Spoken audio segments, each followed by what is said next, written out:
Good morning, afternoon, and evening, wherever you are, and welcome back to another Young Justice Season 4 review. I'm Cousin Cheeto of NerdTube, and we're going to get right into it.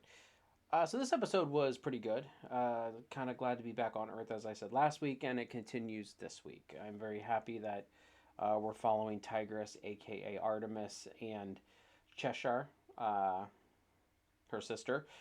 A lot of shadow play in this one. We still have Vandal Savage's daughter and Onyx in their cells in the beginning. They're trying to figure out who is telling the truth. So Artemis, or aka Tigress, goes to her sister Cheshire, and that's where we left the end of last week's episode. So this one, of course, Cheshire's pissed because she's like, only use this in cases of life or death, or more importantly, my daughter's life or death. And and so Artemis basically says, "Look, I have two shadows, and I need your help telling which one is a mole because they both say that each other is a mole." So they go. So Cheshire reluctantly agrees to go and read body language and yada yada, and so they head that way. Um, there's also some flashbacks around this point where it just shows Artemis and reading her through the Looking Glass book. Um, so yeah, so that was interesting. Just kind of giving us a little bit more backstory of Artemis and Cheshire, Jade.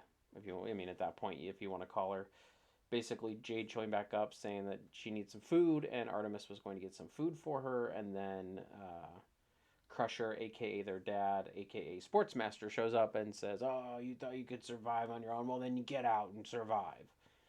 Douche of the year. I mean, dad of the year. I mean, douche of the year. Douche dad of the year. Um, so yeah, so they eventually get to the. It's not called the quiver, the bunker. I don't think it's called the bunker.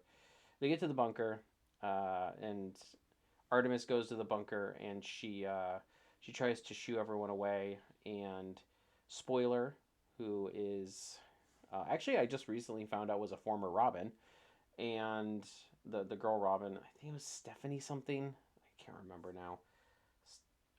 But anyway, so she was a former Robin, and not Oracle. I cannot remember her name right now. She's a former League of Assassin member. She doesn't talk. It's Spoiler and somebody. Who is it?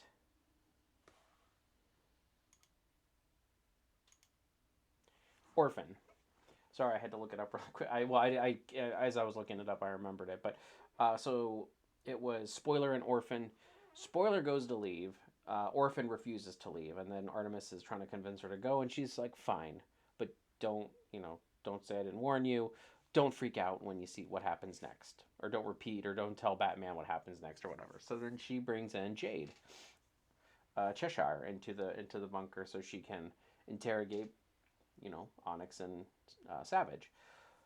So Jade goes in there and she starts interrogating them, and she's trying to read their body language, asking them questions, yada yada, because Jade is also a former member of the League of Shadows. And so yeah, a little subplot around this time going on is where, and it was maybe more towards the beginning, but you have Beast Boy who's just really depressed because he probably obviously is sad that he lost Superboy.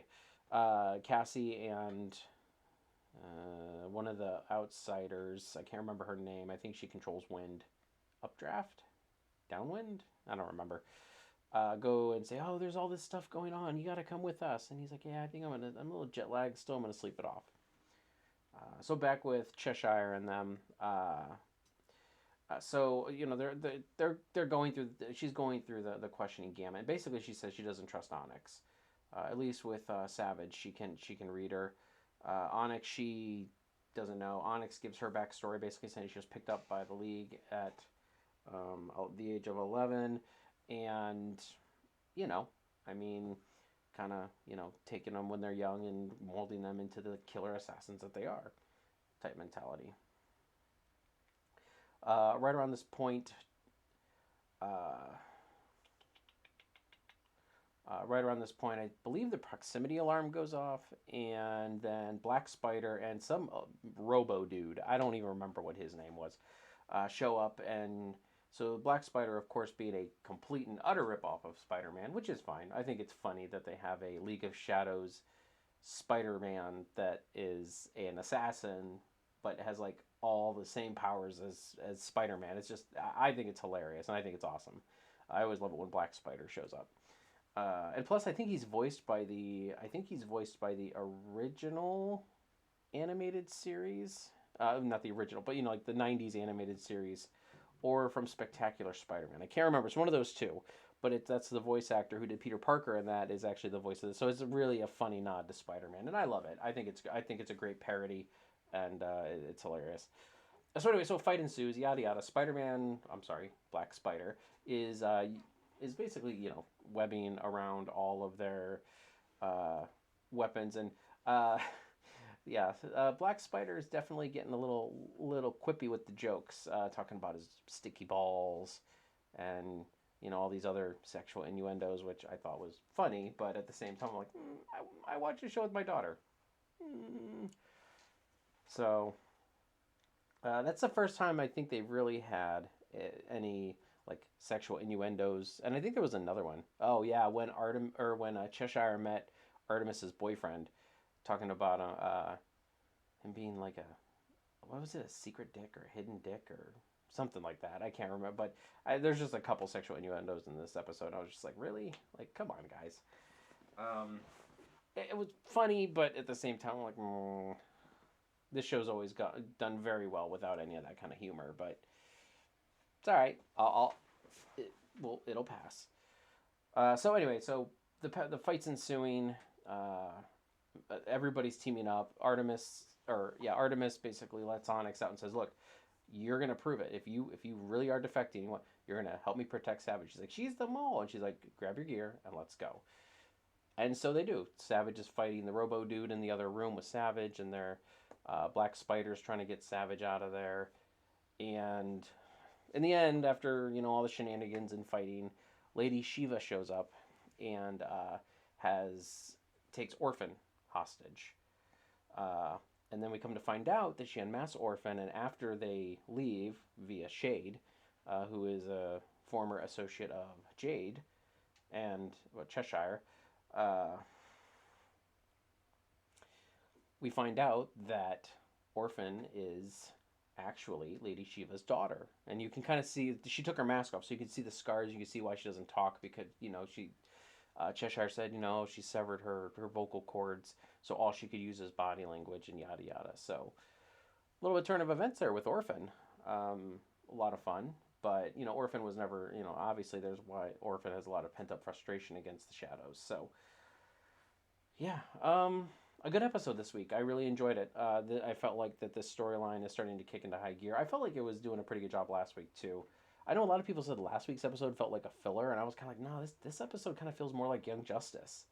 The Mars episodes were good, but they were very slow, and as I said, I didn't hate them, but I was kind of waiting for it to pick up. And it didn't really pick up until the last episode, really. These past two episodes though have really picked up, and I'm really if they felt more like Young Justice episodes. You have like, characters coming in and out, and I'm glad that it's kind of focused on one of the mains, but then there's a bunch of the side characters that are getting a lot of shine, like Orphan, and spoiler a little bit, but yeah, I mean, I really enjoyed this week. I think that the end credits scene was just kind of like a memorial to, was it the memorial to Superboy? I think it was. I didn't really look at it all that well, but yeah. A fan memorial to Superboy, I think is what it was. It's something that Beast Boy was looking at during the episode while he was laying in bed. I think he's depressed. But okay. Well, that wraps it up for this week. Let me know in the comments what you think about Young Justice so far. We're on episode 6, so we're kind of moving on through the season so far, and I'm enjoying it so far. I mean, as I said, the beginning was a little slow, and you know, that's a little different because normally the beginning episodes of Young Justice are normally pretty high octane. So the slow burn beginning was okay, but I'm glad that it's starting to pick up these past two episodes. But leave your thoughts and comments in below. If you haven't already, please give us a like, and if you haven't yet, please consider subscribing to NerdTube. We are the greatest YouTube channel you've never heard of. I will catch you guys next week for Young Justice. Catch you later.